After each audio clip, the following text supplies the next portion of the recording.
Going on, guys? Welcome to Dojo Cats episode, whatever episode I'm on. I have no idea.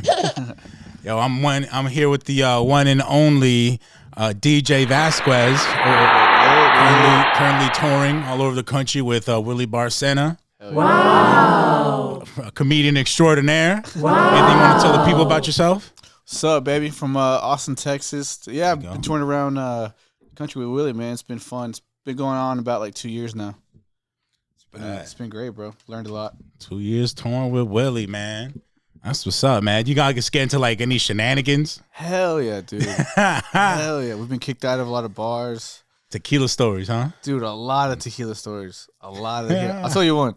Hell yeah. Because you know how you've met Willie, right? How he's always trying to like give advice and stuff. Oh yeah. All right, so whenever it comes to writing advice, he'll make you pay like $100, but it's not because he needs $100. It's just so he knows that you're serious about it. You know That's what I mean? fire. So we're with this comic in Texas, and this dude was like not getting it. He was like, "Look, man, how about I just do you like a whole bunch of favors? Like I just go on the road for you and like open up for you." He's like, "No, dude, that's not a favor for me. Like I can get anybody on the road. Like $100 is like so I know that you're serious about writing." He goes, he kept trying to make excuses. He's like, "Look, man, I don't need your money, bro. If you think this is about money, I don't." And this is also a lot of drinking happened before this, right? Hell yeah. So he was also real fucked up. So he's like, "Look, man, I'll prove to you that I don't need your money." Then he starts fucking pulling out hundreds and setting them on fire. We're in the hotel, bro. We were in the hotel. Starts pulling out hundreds and starts setting them on fire in this hotel room. I'm like, "Dude, no. Chill out, Willie, chill out." And he's like, "No, fuck that. Look, man." And he fucking throws them on this like little glass counter. He was like, "Look, man, I don't give a fuck about your money. I don't need it, man. I just need you to prove to me that you're serious about this." And everyone's like, "All right, dude, we get it. And then the next morning, I had to go over there because we're checking out. I went over there, and then I saw him in the morning trying to like tape up the fucking $100 bill. Oh yeah. At least he made his fucking point. Yo, that's fire, dude. That's an expensive point. But oh my god, dude. Yeah, I mean, he definitely regretted it, dude. It's just. Did he get 100 from that guy? No, it's fucking. He wasn't. I mean, honestly, bro, He wasn't even that serious about it. yeah, he wasn't serious about that moment. See? I mean, dude, if you say, and I'm not He gonna wanted lie, a handout. yeah, but I'm not gonna lie, bro. If you, because a lot of comics have done it. I don't know if you know who Cody Woods is, but a lot of comics have actually gotten advice from Willie, like real writing, like a writing class, and dude, it will improve your shit so much, dude, like so much, because he goes through and like dissects.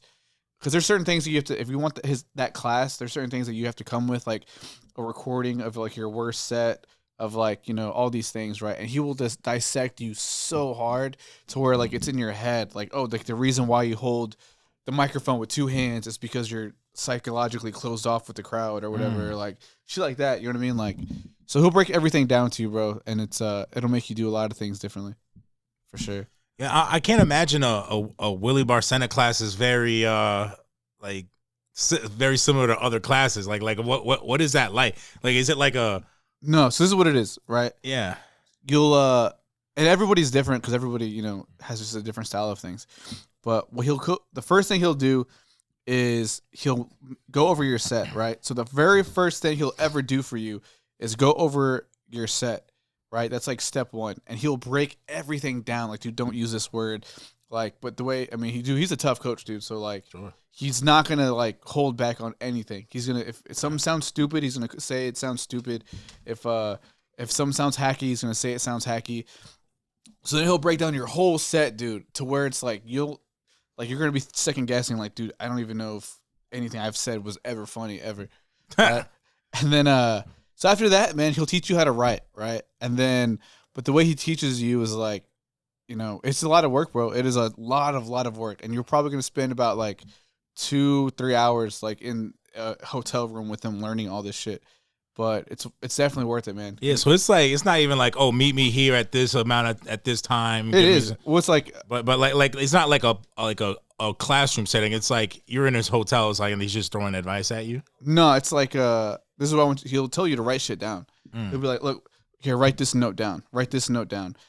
This is how you structure this." He will literally break it down to where like how you're supposed to be writing, and or how like how his writing process is. He'll show you, and that shit. Me and his style is like a little similar, so that it helped me because that's kind of like the area I want to go to, because I mean Will is very vulnerable on stage, so a lot of his writing is about being vulnerable and learning how to be funny while being vulnerable. You know? Yeah. So no, it definitely helps, bro, for sure. What's like a piece of advice? Like, what would it be that like the being vulnerable thing? Like, what's a piece of advice that's maybe you feel like has had the biggest impact on how you do comedy? There's two things. All right. Number one is do not have an ego when it comes to this shit, dude. Word. You have to have a little bit of ego, but don't have so much of an ego to where you think you're fucking better than everybody. And you're like, you know, because that was the first lesson he's ever taught me, is he killed my fucking ego immediately, dude. Like this motherfucker will put me, if I have a bad set, he'll bring me up on stage and interview me about my jokes and just tell the whole crowd about how shitty they were. God damn. Dude, it's humiliating, dude. But, you know, it helps you, man. A lot of the great comedians got harassed and got like hazed and shit. So I feel like, you know, I'm in the right direction, I guess. But okay, so that's the first one, is have like an ego that's necessary to do this business. Second thing is don't be a comedian on stage. Be a spirit, right? Like don't. That's one thing he'll always tell everybody, is whenever you're walking up on stage, tell the comedian to sit the fuck down, and you go up on stage and you just be a spirit. Just be who like your essence is, and then let that just guide you. And that was one of the biggest things he's taught me. Because, you know, because you hear those comics that are like scripted and who are like, they don't even talk like they do off stage. They talk, they have a completely different voice. Persona. Yeah, and now they're all like corny on stage and like, well, I was at the, you know, grocery store or whatever. So yeah, dude, what he always tells me is don't be a fucking clown, dude. You're not a clown. You're a human being. You're a spirit, and that's what these people really want. They really want like you know? It's very dope. I see he's like very like, a lot of times he does like stuff off the cuff. Do you ever do stuff like that? Do you like do crowd work a lot, or like? No, because I don't do crowd work. I can do crowd work. And I can be off the cuff for sure. Some of the things I said tonight were a lot of it, like the first 5 minutes of it, I try to be off the cuff as much as possible, just because like kind of brings the crowd into like a more natural like setting. But crowd work, Willie doesn't like it, so I don't do it. Got you. Because like it definitely gives the crowd more of like a rowdy environment, right? Because it's like the crowd thinks that they, you know, you want them to be a part of it now, and now they're like talking without, you know, you wanting them to, and it just gets in. Yeah, especially the late shows, bro. It just makes everything fucking chaotic. But so I try not to do crowd work, but you know, I'll definitely like, it's always like one-offs, like, hey, yeah, shut the fuck up or something like that. So it's not, you know, anything crazy. Have you ever had like a really bad experience with like a heckler, or like trying to like?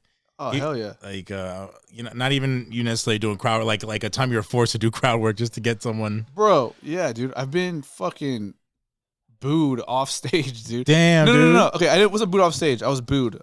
But I was still there. Hell yeah! So it was in San Diego, and I was a fucking idiot, dude. It was a late crowd. Everybody's drunk as fuck. There's 350 fucking Mexicans crammed in this one place that only filled like 200. So everyone's fucking irritated. One of my first jokes was like, I don't drink anymore. And everybody was like, boo, you fucking loser. Dude, people were fucking like, you fucking loser. Fucking square. And I'm like, fuck you. And then as soon as like I'm trying to go in on him, my mic cuts off. Like it runs out of batteries. No. Bro. So now everybody is just booing going me. In. And I'm like waiting around like, all right, who's going to give me a fucking microphone? By the time they got me a microphone, bro, my time was up. And I was like, all right, guys, this is my time. Fuck y'all. I'm bringing up this next guy. What are you just doing up there? Like miming your jokes? No, what was I? I was like, all right, well, I was in, I think I was just like yelling, like, dude, fucking somebody fucking help me. Like, give me fucking batteries or something. The fuck was going on here? It was just, dog, yeah. That was rough. That was pretty bad. But yeah, that's way rougher than one heckler. That's the everybody. Dude, yeah. Nah, that was, I'm not gonna lie, I've been booed in San Diego twice. That was one time. And the second time was at the House of Blues. And the opener, dude, for some reason they fucking hate Texas, dude. I don't know why, but some reason they hate Texas. But the opener brought me up like, this guy's coming all the way from Texas. As soon as I step on stage, bro, everybody's booing me. Everybody. And I was like, all right, well.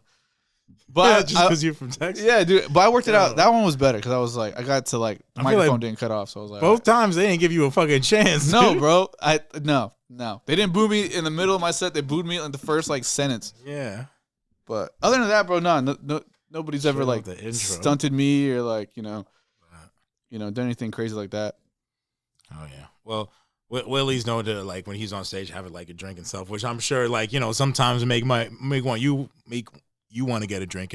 Has there ever been a time like you've been on stage or you've been like messed up or like more messed up than you think or something? Nah, dude. No, all right. Because I know like how pissed off Willie would fucking get if I ever got too fucked up to be on stage. Gotcha. And honestly, bro, I'm not gonna lie. I just don't want to get like fired. Like I don't want to get like. Feel that. I'm doing a lot of stuff that like I'm living my dream here. You know what I mean? Yeah. So I don't want to risk like if anybody gets too fucked up to do their job, doing this dream job that we all have. Oh yeah. Then that's a stupid ass mistake. I just would rather not have that. You know what I mean? So, how long were you doing comedy before linking up with Willie? 5 years. 5 years. All right, so all together like 7 years now. Yeah, it's been 7 years. I bet. Yeah, same here. All right, yeah. That's what's up. Yeah, but dude, my first 5 years were nothing compared to like what I've learned. I bet. Working with fucking Willie, man, it's been insane. So how'd you even link up with him? I used to run a local show in Austin, but I used to book like headliners. I booked George Perez. I booked Quinn Dale, John Stringer, some like bigger names, and then I was like just out of like luck because it was during COVID, and I was like, hey man, I know nothing's happening in LA. Would you come down here for like X amount of money? He was like, dude, fuck it, dude. I'm doing this for the love of the game at this point. Nice. I was like, cool. So he comes down, stays in my apartment, and after that, bro, we clicked. Everything was cool. He invited me to Vegas. Went to Vegas, and then kind of just started working with each other again. Very dope. That was it, man. It was game over. That's what's up, man. Damn. So how did that affect? Like, you got to go to different places all the time. Like, how did that affect like work? Like, I'm sure you had like were doing something for work at the time. Yeah, I was a chef, man, at this super fine dining restaurant. But everybody knew I was a comedian. So honestly, bro, they were pretty chill about it. It wasn't like, I did get to ask off a lot, which was pretty cool, and nobody was tripping. But that job, I got laid off of that job. Here's how. Okay, so whenever I started working for Willie full time, this is what the fuck happened, bro. So whenever I started working, because I was just like featuring here and there, and like actually I was just opening for Willie here and there, and then I didn't have a job. So I was working as a chef at this job. In Texas, you're allowed to fire people without ever notice, or allowed lay people off without any reason, damn. Right? So the job closed down, so they laid off all the staff, bro. So I got laid off, and then my apartment caught on fire the same month, and I found out I was having a baby. And I found out I was having a baby, all in the same month, bro. So my girl's pregnant. I have nothing, dude. I'm fucking like freaking the fuck out. I take this job as take this job for digging like ditches for like irrigation systems, and then I fucking hated that job. And then out of nowhere, I hadn't worked with Willie in probably like a few months. Out of nowhere, Willie calls me and was like, hey man, can you book me for this place? And I was like, yeah, sure. I looked up some like numbers. I looked up some venues. I booked him. And then he goes like, cool. He threw me like, a lot of money for booking him there. And I was like, cool. I was not expecting that at all. I was like, cool. He was like, hey man, look, how much do you get paid? And he doesn't know about any of this, bro. He doesn't know I got laid off. He doesn't know my apartment caught on fire. He doesn't even know I'm having a kid. And he goes, how much do you get paid an hour? I was like, I don't know, like, 20 something. He was like, all right, look, just work for me, bro. And I'll take care of you. Wow, I was bro. like, all right. That's crazy. So after that, bro, I was, booking for him and doing all, his assistant work. And dude, after that, my life changed. And then it wasn't until like a year. It wasn't until like a month before I was actually having the baby where I told him everything. I was like, hey, look, dude, I'm having a baby. Like, I don't know if I'm going to be able to be like, I don't know if you want me on the road with you. Cause I have like whole this like, for lack of better words, like baggage and shit going on. He was like, nah, dude, you're good. Just work hard, bro. Cause I was in the same position you were. So, that's some fire, dude. Yeah, dude. Very understanding. Shit was crazy, bro. And yeah, so after my baby was born, I was like touring like the next Congratulations, month. By the way. Thank you, brother. Thank you. Yeah, I was out like the next month touring. So it's been cool. It took a long to get used to, but it was fucking cool. Yeah, bro. I bet. Yeah, that's a lot of change, man. Damn. Yeah, dude. Yeah. A lot of change in a couple months time span, bro. That's a complete 180. Holy shit. Oh, for sure. So I'll never forget whenever I left that fucking that irrigation job, man. Cause like, dude, that shit sucked, dude. You're not Texas heat, for like 16 hours, dude. Like it was bad. It sounded like that book Holes. Yeah, it's what it felt like, you're dude. Shia LaBeouf, That's what it felt like, dude. Like holes, like because that's all I was doing was fucking digging holes. Damn, dude. I was fucking just hating it, and I was like, I just remember telling the lady that would like make the schedule. I was like, look, man, I'm done doing this. I'm gonna go be a. I was being like an asshole. I was like, yo, I'm gonna be a superstar. Then fucking sent the message. That's hilarious. And that was it. Peace out. Right. And it was fucked up because I there was one point where I needed extra money, so I was trying to get the job back, and they were like, no. Superstar. Fuck it, yeah. All right, fuck, I deserve that. Yo, word. I mean, fuck it. They mad because they gonna be ditch digging for a minute. Like, Yeah, you know what I'm dude. saying? They've married to that ditch digging life, dude. Yeah, bro. Oh, That's yeah. what's up, man. It's good to get out. Shit, that's what's up, man. Definitely. That's good. Yo, congratulations on all that. Turning around. How does your girl feel about you doing comedy? She's cool, man. She at first, I mean, she doesn't, nobody likes their significant other like leaving every other week, but she's definitely got more understanding. It just takes some getting used to, man. This is only our second year doing this kind of lifestyle, so it takes some getting used to. I mean, as long as all the bills are paid, as long as fucking people are eating, as long as I'm not out fucking doing dumb shit. Like everything's cool, So, It's just a matter of like, for the first year it was hard because we would constantly be fighting, right? Because it's just like all the tension is building up. Like I'm barely home, and then when I'm home, I have to go do open mics to like work on my new jokes and do all these things, and it's just like you're never home.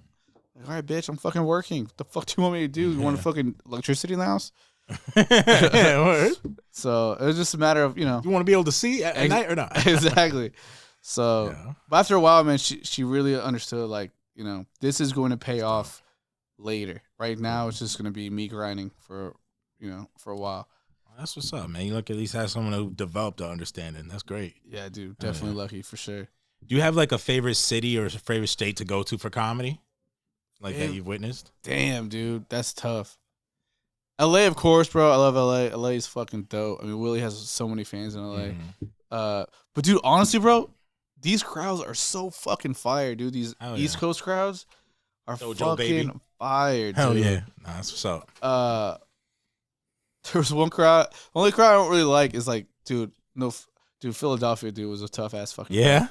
Yeah, Philly? dude. Yeah. That was a tough fucking room for me, for sure. Why? What do you think of what? Were they like reserved? Were they just loud? I What was was also it? stupid, dude. I also came up there stupid. Because I went up there and I went up to the Rocky song all fucking... Because it was fucking Philly. I was like... Yeah. And I walk up there all fucking happy and shit. And then I just look at the crowd. They're all just fucking just staring at me. They're like, we heard this shit. I was like, God damn it. And then I do my jokes and they were just like... like super like quick laughs. And I was like, oh, dude, They shut this it off. sucks. Yeah. Quick. Fuck. And then... Was it like a weed show or something? That sounds like some weed show. Dude, it shit. felt like it was a weed show. Everybody was like, everybody just looked like, everyone was just not into it, bro. For me. And then, dude, here's what's fucked up about it. So I did my set. I did like 25 minutes, and it was super like I'll say I bombed. All right, and then I have to stretch because Willie's running late. So now I have to do an extra 15 minutes. I have to bomb for an extra 15 minutes for even like worse material. Yeah. So it's like, dude, it was just bad. Yeah. That was. Like your like killer shit wasn't getting them, so it's like you gotta go into the news. I'm fucking doing grade D material. This is no point in doing this shit. But Do you have like a worst joke that you remember, or like a joke that like a least favorite joke, or a joke that you stopped doing, even a favorite joke? Who knows? a joke that I stopped doing. Yeah, I stopped doing it because it would just get like a more of a gross reaction than what I wanted to. Okay. It was like, what was it? It was like, my girl's a freak, man. My girl's a freak. But what the fuck was it? It was like, well, make some noise if you're a freak, and then people would make some noise. Like, yeah, like, I like what I like, right? I like, spitting in my girl's mouth or whatever. But I'm not an asshole. I like to receive it too. So, but this one time she was on top and she spit in my mouth, and then you're faced with like a fork in the road of like, all right, do you spit it out or do you swallow? And then I was like, well, I threw up, and then that's when everybody started gagging. That is an extreme joke. I know, front. Yeah. God But damn. then I would describe it. I was like, well, if you don't know what it's like whenever you swallow an oyster and it's just fucking. Oh, yeah, dude. that's the thing that would gross everybody out. But yeah, I stopped saying that joke. Dude, you got oyster loogies, though? That's crazy. Oh no! There's another joke that I stopped saying too. It was a dark joke. It was like, make some noise if you're like a whiskey drinker. Like yeah. Like, whiskey. So I was like, this is a joke about whiskey. All right, this is a whiskey joke. Whiskey is the only situation where you could be like, can't wait to open up that 12-year-old. That's fucking funny. That's wild. Yeah, yo, that's fucking wild. Dude, you'll get stabbed in LA for saying shit like that, for sure. That's funny as hell. Nah, that's crazy. Yo, fucking, I mean, shit. It's a joke, like, you know what I'm saying? Like, yeah, it's a whiskey joke. You know, unless you know, you got, you know, they probably all had to sit in front of Chris Hansen. That's why they didn't like it. Maybe. Like, hey, I got caught, bro. Stop playing. Maybe. That's funny as hell, dude. Yeah, shit, bro. that's what it is, man. All right. When you going back to LA? I go back this month, the end of this month. I'll be back. up. I'll be back for a couple of days, but then I'm shooting up to Bakersfield, and then I have San Jose right after that. So Damn, I'll be in California for the last like 2 weeks of this month. That's gotta be fire to be out here doing the comedy thing, dude. Out It here is, bro. touring and shit. It is, dude. It's also a mindset, man, because everybody wants this job, so you have to. Sure. You really have to work harder Yeah. than everybody. Make sure You have to like do what you can to make sure that nobody questions that you deserve this shit. You know what I mean? So I do. I write all the time. I fucking, you know, always constantly looking for venues, constantly studying comedy, constantly out doing open mics, you know, working on new material. So, you know, it's definitely, you know, it's hard That's what work. it is. That's fucking awesome. Bad. Well, shit. On that note, just I don't want to take too much time, just in case. Willie guitar. Yeah. But yo, nah, man, that was great, man. That was great. Anywhere you want to plug? Any show you got coming up next? You want to let the people know about? Anywhere they can find you? Check your stuff out. Yeah. So you can find me at on Instagram at DeeJay Vasquez 10. All right. And then I'll be in Austin next week with Will. Not next week, but the week after with Willie. It'll be for Cinco de Mayo, and Nice. then Copper's Cove for May 4th. So all my people in Texas, fucking come out, dude. Yeah, man. I'll hopefully have this out before May, so make sure y'all get out there if you're in Texas. I don't know what you're doing actually watching my podcast, but thank you for watching. Hell yeah, man. Yo, bro. DeeJay Vasquez, appreciate you, man. I appreciate you, brother. Hell yeah, man. It's been fun, Dojo man. Cats episode, whatever we're on. Dojo, fucking love you guys, yeah. man. Yeah.